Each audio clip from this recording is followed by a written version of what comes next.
While the concepts of encapsulation and abstraction might be the truest concepts to the philosophy of object-oriented design, the concept of inheritance is where we can really see the efficiency come through. So our bank may have a type of object called an account.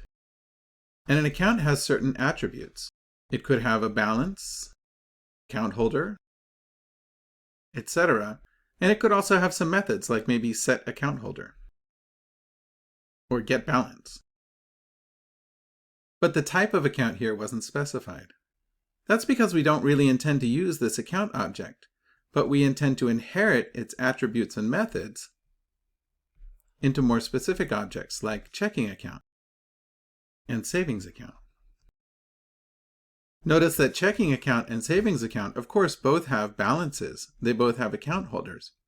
They both should have the ability to change the name of the account holder or get the balance. So we don't need to rewrite all this code that we wrote for account just because we have one type of account called a checking account and another type of account called a savings account. But of course, there are some unique features to each type of account.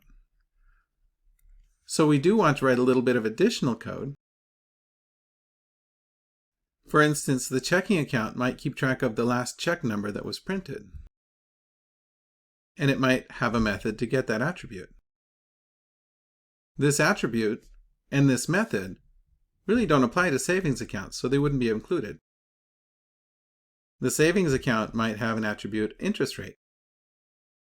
And it might have a method that's run daily or monthly that says add interest.